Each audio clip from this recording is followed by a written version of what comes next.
Hello, today I'm joined by my guest Paul Gander from Stitch AI. Paul, how are you doing?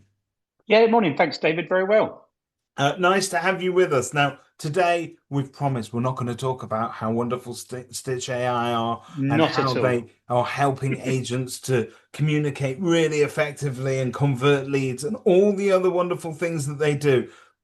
Not talking about it strangely, but I do want to talk about something that is the big digital elephant in our lives. We don't realize how pervasive it is, but when we talk about big technology companies globally, you may go and talk about Google, you might talk about what's going on in the world of AI, but Meta is a behemoth when it comes to how it spans both social media, but also the tools that we're using daily to communicate. And I feel, as I know that you do as well, agents are only just scratching the surface with what it can do. We don't have a full understanding of where it's headed, but there are some very exciting changes afoot.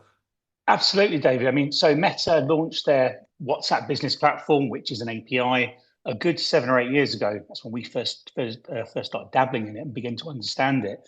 And I think there's so much that they're doing, and they're not really telling the world about it yet. And there are various reasons why they're not. And the main reason is that I think they're still trying to kind of work out their strategy, and they're slowly rolling out these features in their platform to enable developers. And clearly, in the space of WhatsApp, there's a lot more people in the market involved in WhatsApp than there were when we first joined it. What 2020, 2019? I suppose we started getting involved in it. So there's Yeah. definitely more people getting involved, and they're solving or they're delivering particular specific customer journeys in the world of WhatsApp using that WhatsApp business platform. But I think there's so much more that Meta. I mean, I'll give you one example. Later this year, Groups is coming, and Groups is going to be huge. It's one of the big things that is sort of anyone transitioning to the WhatsApp API sees a bit of a barrier. So Meta are addressing that there. Um, but I suppose it's this centralization, and with Meta at the core, and of course there's all these customer journeys, be they inbound or outbound.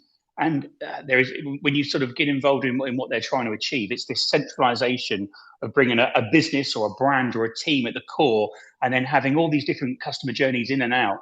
So yeah, there's a lot more things on the horizon, which clearly we can sort of go into. But I just don't think there's any understanding from an agent's perspective as to what Meta are doing. I don't think they kind of, hey, the negs are using WhatsApp on the phone, tick the box. Why have I got to pay for it? Or what? And I don't think there's this understanding of the bigger picture.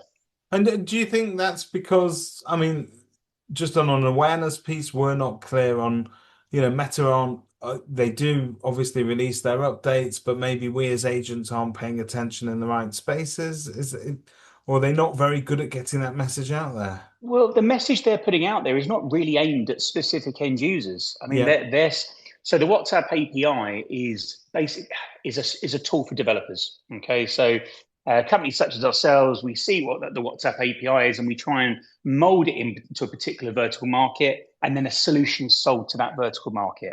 And as you know, we don't work with just agents; we work with recruiters, automotive brands, clearly all consumer facing. But I don't. Meta aren't. They're not addressing, and they're not shouting out to agents.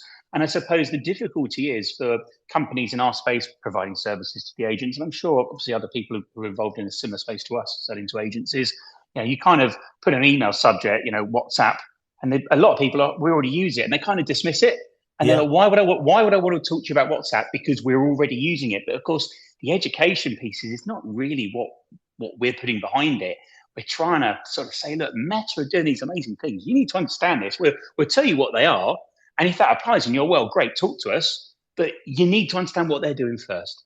Well, let's talk about just some of the things that are coming up Mm. because we talk about obviously using WhatsApp for communication, but we're only scraping the surface. If you're just using it to very basic communication, and as you say, if we were to look at communication as a pie chart, most of us are only using one slice of the pie chart. Yeah. We are not integrating it for sales progression. We're not using it to the best of its ability when it comes to marketing as well, because there is a sense that WhatsApp done correctly and certainly where it's heading could even replace your email marketing newsletter that you send out, because the customer focus and the engagement rate and the open rate on WhatsApp is Yep. compared to where It's email is. I'll give you some interesting numbers that we see. So we auto respond to portal leads for our customers, and out of all the leads that come in from to an agent, of the ones that have a mobile number, circa 90% get delivered. So we can see 90% of the population out there buying and renting houses have got WhatsApp. The response rate to that tends to be 80% within 2 or 3 minutes. So, of course, there are other applications out in the marketplace focusing on that particular journey. But of course, the life cycle or the engagement with a vendor or a tenant or a landlord goes way beyond just the applicant phase. So, of course, we then think about a great scenario is I call my wife, she doesn't answer the phone. Well, I don't leave her a voicemail. I don't email her. I WhatsApp her. So, of course, at a branch level, if staff are using, I suppose, if they're lucky enough to have a work mobile phone, they're able to then do that. But let's just think about some other things that are coming on stream later this year. We got an email from Meta only a couple of days ago. So what they're doing in beta this year, it's expected to go live 2027. But you will be able to bid to send WhatsApp messages out cold to people, even if you haven't got their mobile number. So when That's you're going to phenomenal. start, yeah, absolutely. So obviously, there's a lot of marketeers in the space. Obviously, Paul Long, and there's many others out there who are managing those social accounts for those agents. And what they're going to be able to do is send a WhatsApp message. But if we think about it, right, this is where you've got to try and look beyond just sending a message. We say, okay, I can go into Meta Business Suite, I can create my template, put my media on it, and I can send out a WhatsApp message to someone who has shown interest of looking to sell their house in Solihull or wherever it is, right? Now, a marketeer can send that WhatsApp message, but what happens when the customer replies? Because if you don't have a centralized inbox to be able to manage that chat coming back, the lead, all right, you might better point them to your website, but you're then putting barriers to the customer. So yeah, there you go. I've received a WhatsApp message that's very timely, that's going to get read, right? It's going to come up at the point of inquiry where it's interesting. Now we know that works well because we've already been doing it with Rightmove. You're looking to buy a house, brilliant. I've got a WhatsApp message. I'm going to engage there. What I'm not going to do is be sent a WhatsApp message to then click a link to go and fill in a form on a website. So we've already proven this concept and the same with valuation inquiries, right? Someone's done an online vow, instantly responds with the WhatsApp. And then, of course, if they're interested at that point, you engage them far faster. So if we're going to have that concept of bidding on keywords to reach out to people in particular areas, and by the way, the stats, I was at a seminar a couple of months ago with Meta talking about this exact program. And the testing they're doing, the ROI is off the scale. The cost to actually acquire a customer is way cheaper in WhatsApp than running impressions of ads out on social media. So we're already seeing from early results in different regions around the world how it's working. So, of course, message goes out, response comes back into the team inbox, which is connected with chats from existing portal lead inquiries, website inquiries, staff reaching out, chasing viewing. It's going to come back to this same place. And if you don't have that cohesive branch environment where the WhatsApp chats are going to be able to be responded to in a team, because if you've got individual versions of WhatsApp, you can't manage that. Yeah. You just can't do it. So, and I suppose going on experience of what we've seen over the last 5 or 6 years, a lot of customers don't want to go using our inbox or my competitors, right? Staff want to keep using what's familiar to them. They hate change. So a member of staff is using WhatsApp. They don't want to make the transition to the full-blown use another application. But there's nothing. Meta have released another product, just gone, 4 or 5 weeks ago, they've launched it in the UK. It's called Coexistence. And I think it's a bit of a game changer because what it means is staff can continue to use their WhatsApp as they do right now. They don't have to go using our platform or our competitor's platform. They just use their normal WhatsApp, and it syncs into the CRM. Wow. And Meta have launched it because there's a lot of hacks out there. There are products in the market, in various vertical markets, including this one, where you're using a QR code to connect a phone to a browser, and then it's scraping chats to put it into the CRM. Now, read Meta's terms and conditions. They make that of what you will. But if Meta don't make money out of it, I don't think they're going to be too. I mean, you can read the T's and C's on WhatsApp Business. So Meta have released Coexistence to address, I'll use the term hack very loosely, but a way of bypassing Meta to be able to automate a chat coming from a phone and put it into the CRM. So Meta have launched coexistence.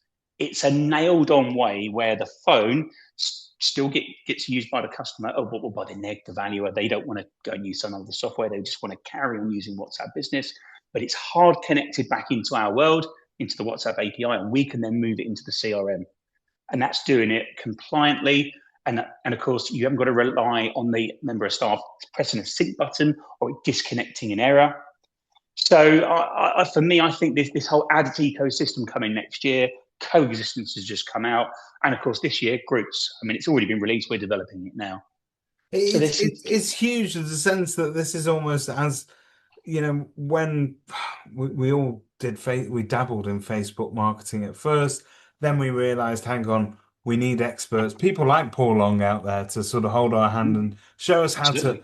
I remember spending hours with Paul building lookalike audiences, and Paul would tell me why, no, don't just go and shove 100 quid on this, spend a Yeah. fiver and get, all those little tricks.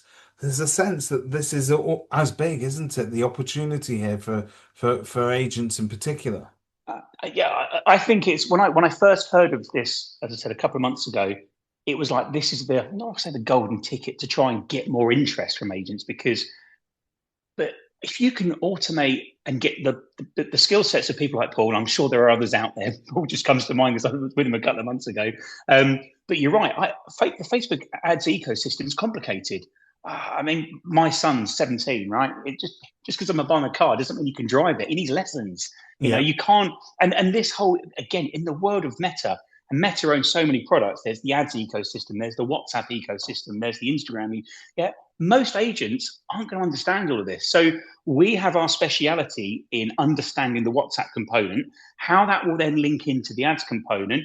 But and then it's the full picture of message gets sent out to prospect who's highly engaged because all the metrics and the pixels are picking up when they're showing interest in a particular thing. And of course, yes, you can deliver that message, but of course, how's the agent going to deal with that one coming back? So there's a lot of complexities here, which is why when people say, oh, my team are already using WhatsApp on their phone, they're dismissing it before they even begin to understand the potential of what's behind it. And more importantly, it's not about what we're doing in Stitch. It's what Meta are doing globally. So yeah, I suppose I'm very passionate about it, David, as you No, can I see. can see you're very passionate about it, and we are just scratching the surface today. And like we say, th this wasn't meant to be a very long webinar in any event. It was meant to be a sort of an introduction almost to these changes. It wasn't necessary to crow about Stitch AI, although they are rather good. They get some great feedback. However, I feel like that this is something that agents cannot afford to ignore, and it warrants perhaps a more thorough look at this. But again, it's fast evolving, isn't it? So you're still learning about it. We're still learning about it. There's a sense that Meta haven't decided quite what the final version of it's going to be. So, what's your advice to us in the interim, Paul?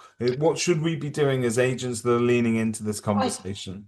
I think it's, I mean, like, anyone can sort of book in and talk to us, and we can kind of understand what they're wanting to achieve because we on our own can't do everything. We can do a small component of it. And what does the agent want? Are they wanting to keep staff just using WhatsApp as they do, but throw those messages into CRM? Do they want to automate journeys? Do they want to connect it to their phones? There's so many touch points, and it's all about when is the business ready for a change? Because you can't do these things thinking it's not going to take time and pain.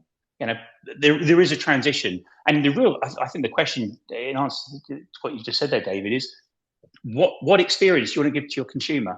Because there is going to be pain to change internally to adopt to that.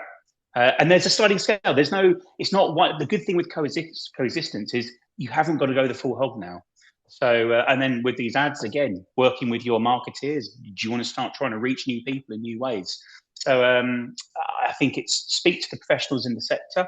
We're always on hand to have a discussion, strategizing and planning for the future. Because as I said, these things don't happen overnight. It's fascinating. I mean, I don't know if this is true, but I feel like WhatsApp is the world's favorite messaging platform in terms of also the age of the users. It's tremendous, and that's always what we used to love about Facebook as well. Say what you like about TikTok and this one and that one, LinkedIn, but Facebook had traditionally a very broad range audience. You had very young people using perhaps Instagram as its kind of first cousin there, but also LinkedIn to Facebook. And then you had older users, so people sort of in the middle ground. I'm gonna shove myself in that category. And then you had even more mature users. So people like my mum and dad's age are there checking out photos of the grandchildren or whatever it Yep. may be. And there's a certain rudimentary understanding of all of this for all of those age groups. WhatsApp is the same. We know it's very good for swapping messages, photos, memes, silly little videos, voice notes that annoy everybody, all of those fun things that it does. We have family groups, we have business groups, we have all there's all sorts of stuff going on that phone, and there's a hive of activity.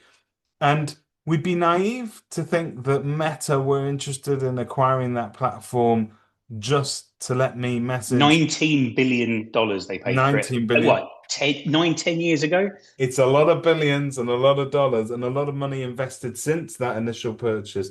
When you think about it, there has to be an end game. And the end game is we've got attention. We know you guys are loving it and using it. How can we monetize this? And Yeah. effectively, that might annoy you personally, but actually, as a business, it has massive utility, doesn't it? Yeah, I mean, if we take some different verticals, we've got a recruitment client of ours who's sending nearly 100,000 templates a month. That costs them a fortune, Yeah. but to them it's self-fulfilling because there's no point in paying your team to go sending out communications that never gets read. And if you can be sure that 98% of the time that you send that message, it's going to get read, it doesn't matter what that, which is what I always say. We're very, yes, we work with agents, we work with other, but it's the same thing.